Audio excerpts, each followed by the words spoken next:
Hi friends, welcome. It's Leslie, aka the Black Skin Kid, and today I'm going to be starting one of the videos of my mini-series. So yeah, we're going to talk about feminism, so let's get started. So you're probably wondering how you ended up here, and it doesn't really matter because regardless, I'm still going to teach you a couple of things about feminism. So yeah, what can I say? Grab some popcorn and enjoy the ride.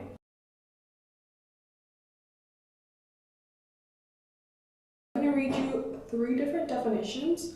The first one is from Merriam-Webster, and it says that feminism is the theory of the political, economic, and social equality of the sexes. The second one is from Bell Hooks, and it says that feminism is a movement to end sexism, sexist exploitation, and oppression. And lastly, Wikipedia's definition is basically the same as Merriam-Webster, except it does include that feminism has to do with political and social movements. So as long as you remember those three, you should be fine. There's a lot of definitions out there, but they all basically center around the same thing. It basically just includes movements meant to gain like equality for all sexes. So yeah. So I'm going to be talking about the waves of feminism very briefly, and please keep in mind that this is only in the US, so obviously waves did occur differently all around the world, but I'm only going to be talking about the waves and how they went about here in the United States. So the first wave, which I'm sure everyone is pretty familiar with, is basically had to deal with like the abolition movement and suffrage, and this happened in the 19th century through the early 20th century. Then we have second wave feminism. Basically this had to do with issues regarding like the workplace and family and reproductive rights. This occurred in like the 1960s through 1970s. It also dealt with like LGBT rights and Title IX. Lastly is the third wave, and this was actually one of the most like notable waves, I think. Basically, it dealt with higher education and campus movement. So we have like the resurgence of feminism, pop culture, zines, fluidity of identity and sexuality, and this happened mid to late 90s. But those are the three that I think are the most notable.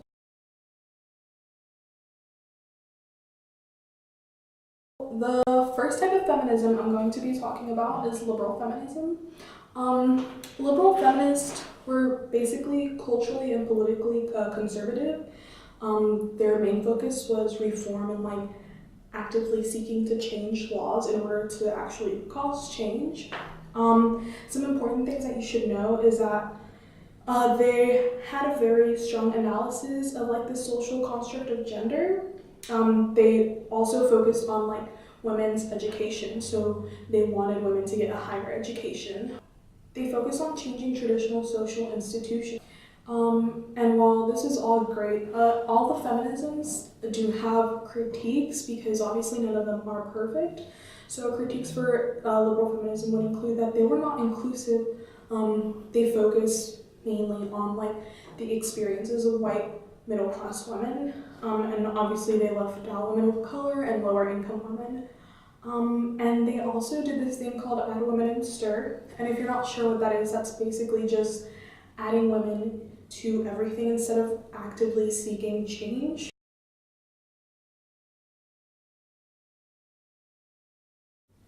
Next is radical feminism. This is pretty well known, but it's mainly known for its critiques. So radical feminists focused on women's bodies and how men and like the patriarchy control them. So their point was to celebrate women's bodies. This did have some problems later on, which I will discuss in the critiques. Some really important stuff that they did was they called out rape culture.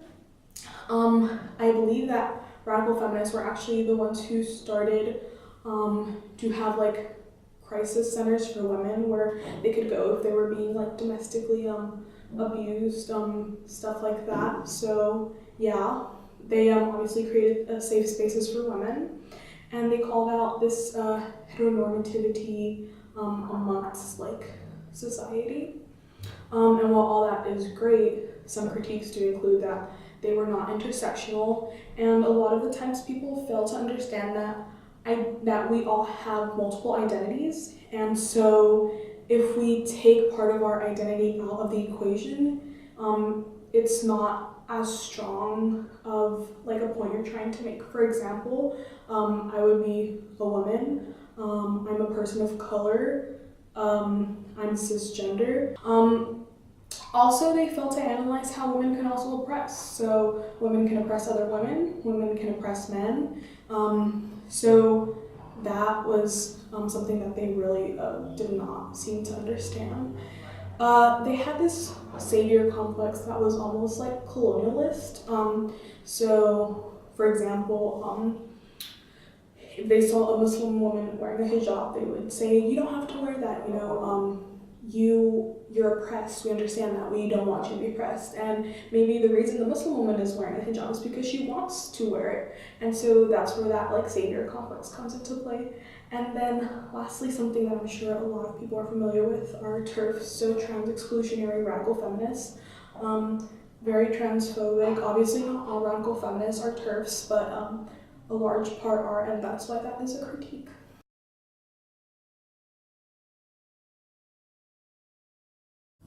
The next feminism is intersectional feminism. So this was basically created by women of color based on their experiences and the way they live their lives. Intersectional feminism is redefining feminist issues such as like reproductive justice and environmental justice and like anti-violence. So you will see a lot of people call themselves intersectional feminists, which is great because they understand like the different intersecting identities of people, and they are actively seeking to try and I guess stop oppression. Important things that they did were like reclaiming experiences of marginalized people. So I'm sure you guys have heard of like people reclaiming slurs or whatever. So kind of taking back the oppressive things that have happened and trying to convert them, I guess, into positive experiences that they can actively, live by and kind of have to try and seek change. Intersectional feminists include a lot of activists, artists, and academics. So whether you see people marching on the streets or making art or actively speaking, whether it be in like politics or just everyday life, like intersectional feminists does have a large wave of these people. Some critiques are that a lot of the mass movements here in the United States do not unify. So instead of trying to create unity, this is how intersectional feminists kind of separate themselves from each other. And then lastly is that US women of color tend to ignore their privilege as first world women. So this by no means is trying to say that their oppression is not important, unlike women who live in third world countries or whatever, but failing to understand that while you are oppressed, maybe your level of oppression is not as severe as other women, that can lead to certain critiques and whatnot. So yeah.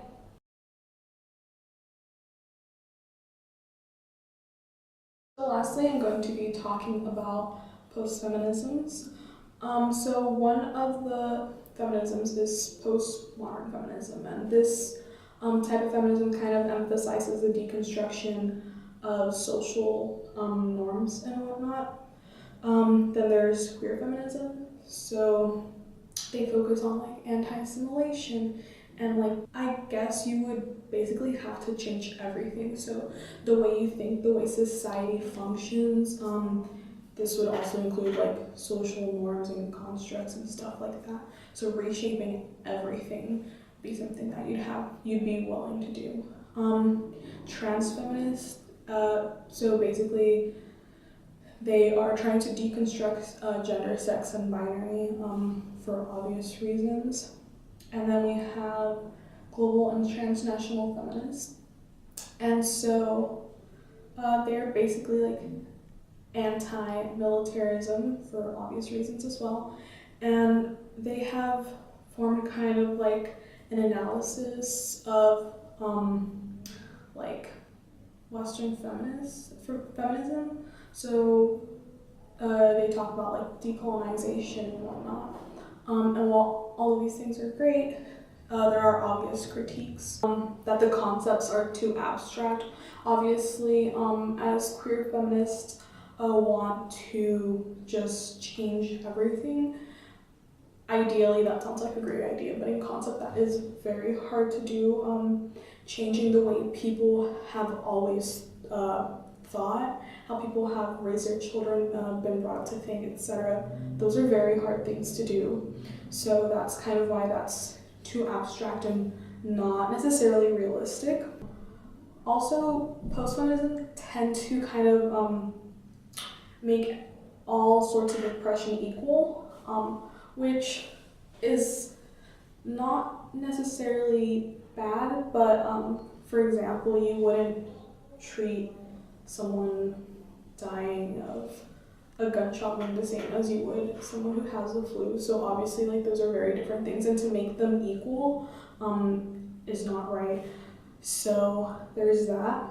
And then the fact that kind of having that fluidity makes everything very like hard. So power and domination, it kind of like blurs that line. And once again, it would kind of make us have to develop like other constructs around these ideologies. So in reality, are you really doing anything? Like, are you really fixing anything?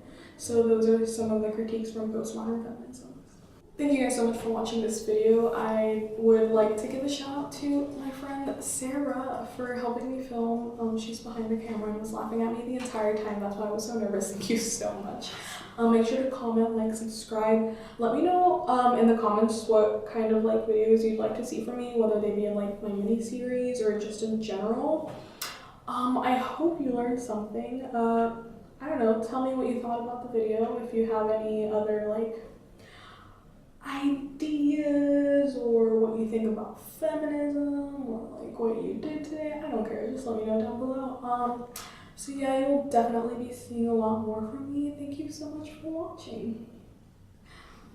Bye.